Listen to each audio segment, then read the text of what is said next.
Bases loaded, 2 strikes, 2 outs. The pitch, swing and a miss! Sweeney fans, and Purdue escapes in what should have been a less nervy finish, but they take the W nonetheless to end the losing streak at 8 games. He'll have to face 1, 2, 3 in the Northwestern lineup as McElpatrick will bat that one deep into right center field. Going back on his Rogers, going to the track. Did he catch it? Yes, he did! What a catch by Brandon Rogers! Scurrying back to first is Mills. That is an unbelievable play by the Purdue center fielder. Swinging a drive out in the left field. It's going back at the track, at the wall. It's gone. Andres Matias doing what the Govs do best, and that is hit long balls. A 3-run shot on a 1-2 count. And now Austin Peay has blown it open. It's 5-0. They've caught Anderson on the rundown now, and they're going to try and throw home, but not before Purdue records a run. Eli Anderson going to try and run for second. Nobody's covering the bag, and he's going to get there. They somehow survive what was a Little League play. Ty Gill scores, and there goes Eli Anderson to third. No one's covering any base for Ball State right now. And Eli Anderson, on a design play that was probably just supposed to be having him get picked off and in a rundown, ends up on third with a run scored. For 94 years, these two programs have played just one state apart, but today is just the 6th encounter between them, and it's set for a true collision course of offense as one of the nation's top offenses in Austin Peay is set for their first ever road game against the Boilermakers here at Alexander Field.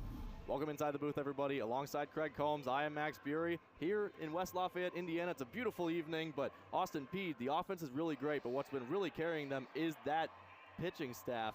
2 no-hitters in 6 games for the Govs. Today we head to the Diamond to see some Big Ten versus MAC action. It'll be the Ball State Cardinals and the Purdue Boilermakers here on Big Ten Plus. Welcome inside the booth, everybody. Alongside Craig Combs, I am Max Bury. And Craig, obviously 2 teams that have similar records but different outlooks in the conferences so far. Welcome back to West Lafayette. Ball State struck for 1 in the top of the first. Now we head to the bottom. And we'll take a look at the Boilermakers starting lineup today. Eli Anderson leading off in center. Lucas Cook, Brennan Anderson, and Logan Sutter, the 2-3-4. CJ Richmond, the DH, moves down to 5th. Houston Russell in the 6th hole. Manius and Spence will be the 7-8 combo. And the second baseman, Ty Gill, hitting .292 on the year, will pull up the rear in the 9 spot. Let's take a look at the Ball State defense for head coach Rich Maloney. Griffin, Bayless, and Jacobs in the outfield. Richter and Grego on the left side of the infield. Hasovsky and Beavis on the right. Max Kalk will be the backstop today for today's starting pitcher, the 6'5" Zach Kwasny. Yeah, Kwasny comes in a 5.87 ERA. No record, only 1 start here this season in 15 1/3 innings pitched. Good numbers there on the K over 9. A little bit high on the walks for 9. We'll see what he has for the Purdue Boilermaker lineup here this evening. A solid Purdue Boilermaker lineup that had a really good weekend over the last weekend against Northwestern. They're going to continue the good times here in the midweek. Kwasny's last appearance was against Purdue's rivals, Indiana, in a loss. He pitched an inning and 2/3. Didn't give up a hit, didn't give up a run, but did surrender 1 walk and 2 strikeouts in that, so an effective outing for him in that one, as it'll be lefty-righty to start this one with Eli Anderson leading it off for Purdue. And the first pitch is bunted down the third base line, but it'll go foul, 0-1. And you talked about it a little bit in the open, but the little bit of a change-up at the Purdue Boilermaker lineup here in the midweek. Eli Anderson leading off. Normally we see Albert Choi playing in center field and leading off for the Boilers, but tonight Anderson getting the start. You see the numbers there for Anderson, the .327 average and the 11 RBI. Anderson's been more of a feature in the last couple of weeks starting lineups for Purdue as he fouls that one back to the screen, 0-2. The average has gone way up for him, hitting at .327 right now. Earlier this season, he was hitting down near the 230s. Do you think that's being afforded more opportunities, especially, injury bug bit the Boilers middle of the season and getting more plate appearances? I certainly think it helps. The more consistent looks you get, the more likely you are to see the ball better and get more hits, as that one is in the dirt 1-2. But then there's some guys that get a lot of appearances, take a lot of time off because of injury or something else, and then they come back and just start raking once again, and that's the guy on deck, Lucas Cook. We'll see if Eli Anderson can get on base for him as the 1-2 is chopped off his shin, and we'll do it again. Yeah, those ones never feel good. And you can put as much padding as you want on your shin, your foot, your hand. That never feels good, fouling one off your inside foot there.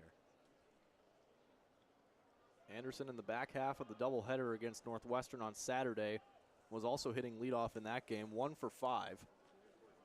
And he struck out one time, but he did score on the one time that he did reach base.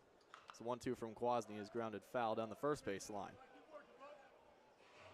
Nice at bat here from Anderson behind in the count 1-2. And protecting the plate, doing a nice job at that, fouling that one away and giving himself another opportunity here. Anderson's hit a foul ball in pretty much every direction you possibly can this at-bat. 1 to third, 1 to first, and 1 off himself. And the 1-2 once more. That's in and low, 2-2. Not that I'm advocating for a player to get hit by a ball, but you listing all the places that Eli Anderson fouled balls away. Getting hit by a pitch would have been the last one on the list there. Well, Purdue is certainly no stranger to it. 124 hit by pitches on the year, 3rd in the country behind Winthrop and Kentucky, as Anderson will ground that one to second. Gloving and flipping to first is Hasovsky for the first out. Yeah, nice job there by Kwasny to finish off that at bat. Pitching to contact there and allowing Anderson to ground that one routinely to second base. It's a good start for Ball State here, and now a fun early matchup with Kwasny getting that first look here at Lucas Cook. Lucas Cook missed a couple of weeks with an injury, but he is now back in the starting lineup. And the first pitch from Kwasny to the Knoxville, Tennessee native is down and away, 1-0. What a nice opportunity for Cook, too, to take a little vacation and still come back with those video game numbers. 436 average, slugging 556 and that 1.037 OPS. 1-0 is lined into right center field, going back on it, and it will get down in the gap. Chasing it down is Bayless, but Cook will pull into second before the throw even gets in, and he is hyped up at second. It's a 1-out double for the Tennessee native. And how about that for Lucas Cook, the 10th double of the season to lead off for the Boilers here. Has to feel good for Cook after the weekend that he had, and now starting out here against Ball State. And that one looked like it might have got up and got out of here, but one hops the wall, and Boilers are in business now here down 1-0. So Brandon Anderson, usually batting higher in the lineup, is now put in the 3-hole with Cook leading off of second. And Kwasny finding himself in a little trouble as that one barely skips by Anderson for a ball, 1-0. Anderson 303 on the year, OPS just under 950, 41 RBIs. Grego holding on Cook, but the 1-0 is swung on and missed by Anderson, 1-1. Yeah, and partner, you talked about in the top half of this first inning about Alex Richter and the 24 hit by pitches this season for him. Brandon Anderson also setting records as well. He's 4th right now in the Purdue Boilermakers all-time list of hits in a single season. He's been hit by a pitch 23 times. The record for the program is 30.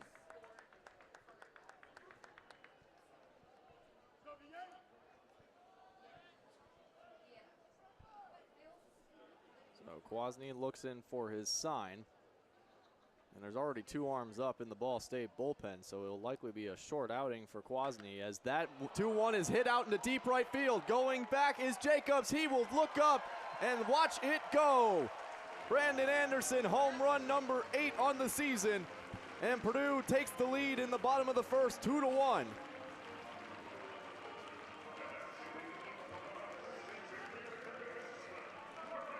Anderson, a big swing out into deep right field over the Ball State bullpen out there.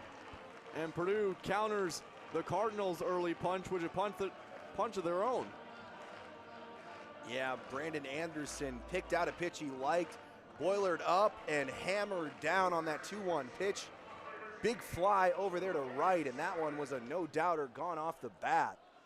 A good start for the Purdue Boilermakers after the one run in the top half, now with two of their own. Number 8 on the year for Anderson, as that will bring up Logan Sutter, who will take a strike on the first pitch, 0-1. Sutter hitting .380 on the year, OPS and godly 12-11, as that one is taken low and away. Check swing did not go, 1-1. Well, this is a tough break for Zach Kwasny here, having to face off against the lineup that he has in Lucas Cook, Brandon Anderson, and now Logan Sutter to round that out here in the 4-hole. You saw the numbers there for Sutter. The junior from Loomis, California, is having himself a big year here in West Lafayette. That one's in there, 1-2. Talked about those arms out there in the bullpen. It's a hodgepodge out there. It's getting moving even more now in the midweek here. 5 guys standing around the 2 rubbers out there as Sutter takes one just away, 2-2. But that's what we're used to seeing, though, in these midweek games. Not that they don't mean anything. You see the Will Jacobson and Jaden Bitter down there getting loose, but this is what you expect from midweek games. A lot of pitching changes, a lot of opportunity out on the field for both these teams. Sutter will foul that one onto the softball field down the right field line and out of play. Speaking of softball, Big Ten softball tournament being hosted here in West Lafayette, starting tomorrow. It's a big week here in the heartland of America. You can clearly hear where my heart is. The 2-2 is swung on and drilled deep into center field. Going back on it is Bayless. It looks like he's got room just in front of the track, but backpedaling and crashing into the wall, but making the catch is Bayless in center, so a loud second out for Purdue, but they are really getting after Kwasny now. Yeah, that one was drilled to the deepest part of the park, and off the bat, that one sounded like back-to-back jacks, but good play out there in center as Bayless was able to track that one down for out number 2, but Ball State definitely feeling it here early on. The Boilers putting bat on ball. So Kwasny, a lot of hard contact. 3 of the last Boilermaker hitters have put it into the outfield or over the fence, as big CJ Richmond will take a ball low and away, 1-0. Yeah, no stranger to midweek success. CJ Richmond himself had a walk-off home run earlier this season against the Arizona State Sun Devils. Richmond missed about a month of action with a broken hamate bone earlier this season. He's come back and been a big power threat for Purdue. As you take a look at the season numbers, 237 OPS, just a touch under 900. But he's already racked up 28 RBIs in what has been more limited action than his other teammates, as that one is down low, and he's well in the driver's seat now, 3-0. Yeah, and that's a tough break for Greg Goff and the Purdue Boilermakers, because CJ Richmond was somebody that they were really excited about coming in here in the transfer portal this offseason, and then to have the injury is a tough break, but he's really come on here in the middle of the season.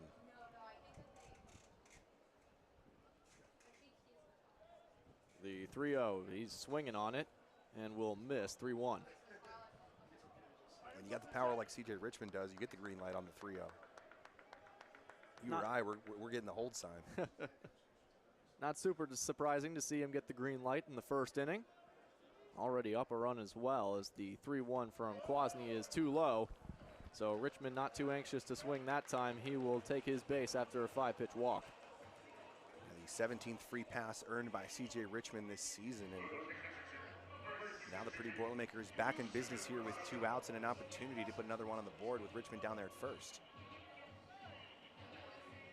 So the redshirt junior Houston Russell will stride to the plate, but not before we get a visit out to the mound for Zach Kwasny, who has had a tough go of it this inning. After a pretty long at-bat against the leadoff hitter Eli Anderson, it's been hard contact, hard contact, hard contact, and a walk. Yeah, and you just said it right there, partner. That's why Justin Wessler's going out there to have a conversation with his starting pitcher in Zach Kwasny, and possibly just trying to calm him down or try to give the bullpen a little bit more time to warm some arms up. But definitely not the start that Ball State was looking for here in the bottom half of the first. Kwasny, a McKenna, Illinois native, just a sophomore. He made 17 appearances last year, made 1 start as well. trying to pitch out of a little bit of trouble here with Richmond on first. He's likely not going to go anywhere. And the catcher, Houston Russell, as he pulls off of that breaker well outside, 1-0. Yeah, and Russell himself is a dangerous bat at the plate. He got cold here middle of the season, but he was electric to start the season. Had a grand slam. He was Big Ten Player of the Week. Now trying to get back into stride here.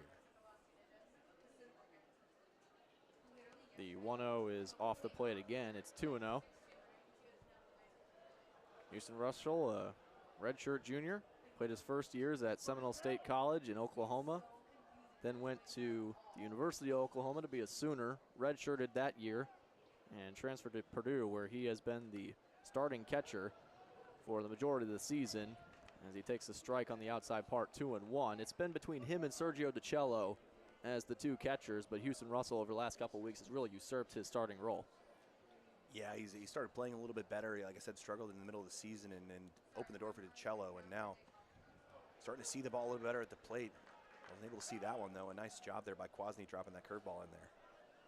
Both catchers have their benefits. Houston Russell, a great right-handed hitter, and Sergio DiCello provides the switch hitting for Purdue, one of the few. But before the 2-2, they caught Richmond on the pickoff. They caught him leaning towards second, and he is out at first. So Kwasny able to get out of the inning without having thrown another pitch, as Richmond is caught napping between first and second. And that will end the inning, but not before Purdue strikes for two thanks to the Brendan Anderson home run. We will head to the top of the second right after this. 2-1 Boilermakers here on Big Ten Plus. Welcome back. Two offenses have really been clicking on all cylinders all season long, and they've been starting this game hot as well. 2-1 our scores. Take a look at the series history between these two sides. Purdue leads the all-time series 54-40 with 2 draws. And the last meeting between them was in West Lafayette last year, 13-3 Mercy Rule victory for Purdue. Yeah, and Purdue holds the better record over the Cardinals as well in West Lafayette, 35-19-1. But April 1930 was the first 2 times these two teams locked up on the diamond. Wasn't even thought of then. 95 years since the first matchup between these two Indiana schools. The last Ball State win against Purdue came back in 2019, as Max Kalk will take a ball for the first pitch, 1-0. As Klug will deliver working quickly, but that one's too high, 2-0. And for Ball State and Purdue, this is the first half of a home and home, as the Boilermakers will travel east to Muncie, Indiana next midweek to complete the home and home. It's the first one since 2018, and in that year, the away team won both of those games. Purdue won in Muncie, and Ball State won in West Lafayette. So we'll see if that changes at all this year, as Klug will put a strike over to make it 3-1. Well, and it's been fun the last couple of years, you know, the schools, the Division I schools in Indiana, you know, making the schedule and scheduling some home and homes against one another. But it's been a little bit of an in-state tournament this year, an Indiana State tournament, if you will, as, you know, Purdue plays Indiana this upcoming weekend, Ball State tonight, Indiana State twice this year. They played Notre Dame last week in the midweek. Valparaiso. So Valparaiso. It's been a fun little, like, round-robin, you know, in-state tournament this season. Full count offering is jammed over to Cook at short, who will make the toss while running over to Sutter at first for the first out of the inning. And a lot of neutral opponents between these two teams. Purdue has played a couple of MAC opponents, Akron and Northern Illinois. 3-1 versus Akron, which was kind of what you would call a preseason game. Akron actually handed Purdue their first loss of the season back in February. And then obviously the midweek loss to NIU, 2-1 here at Alexander Field earlier this season against the Huskies. Well, and we saw the MAC standings earlier on here in the open, and the Northern Illinois Huskies struggling a little bit this season, but man, they were feeling good in the midweek, picking up a huge victory here earlier on in the season against the Boilers. And Mason Rue had a fantastic day on the mound for the Huskies, as that pitch is just a touch low to Jacobs. It's 1-1. Clay Jacobs, the last left-handed hitter in the lineup for Ball State. The senior right fielder hitting .258 as he'll take one down and in, 2-1. And obviously Purdue's played the MAC opponents. It would only be fitting if Ball State's played Big Ten opponents, and they have. They've played Indiana twice. They lost both of those contests as that bunt was pulled back, and it's 3-1. So they played Indiana twice, lost both of those, but then played Maryland way early on in the season, ended up winning that one against the Terrapins. So they're 1-2 against Big Ten opponents this season. As the 3-1 is in there on the outside part of the plate, and that'll run the count full to 3-2. Yeah, and I think that's what Klug needs to work on there. You saw that when he was able to paint the outside corner against these left-handed bats for the Cardinals. He needs to try to work on putting those balls on the outside. That one's golfed into right field. Spence spinning around, jumping and making a catch in front of the right field wall. Perhaps a little more complicated than it should have been, but Keenan Spence will pull it in for the second out of the inning. Oh my goodness, Keenan Spence out there in right, dealing with the sun over there in the right field porch. The back turn, finally able to turn around and find it. And that's a big man out there jumping up to grab that one out of the sky. Took his eyes fully off the ball, but was able to readjust and pull it in for the second out of the inning, as that'll pull up the rear of the lineup with Bayless as he'll foul one off to the right side and out of play. If we were in Savannah, Georgia, would that be considered a trick catch? I don't know. He might have to do like a backflip or something. Yeah. It's tough. It's still tough out there with that sun, man, right? Savannah Bananas barely play any of their games in Savannah, Georgia anymore. I mean, they sold out Death Valley at Clemson. That was awesome. I mean, that's incredible. They got to take the bus ride too, man. Yeah. And run down the hill with Dabo. That's crazy. It's pretty incredible how much they have grown over the last couple of years, as the 0-2 from Klug to Bayless is way too high, 1-2. See the numbers for the center fielder, Gavin Bayless. Almost shockingly, he has 0 home runs on the year, which is a bit strange to say for this Ball State lineup. As Klug will deliver one in there for a called strike 3, and that will retire the side. So Bayless goes down looking. That is Klug's second strikeout of the evening, as he gets Purdue out of the inning with no damage done. Purdue retains the 2-1 lead as we head to the bottom of the second.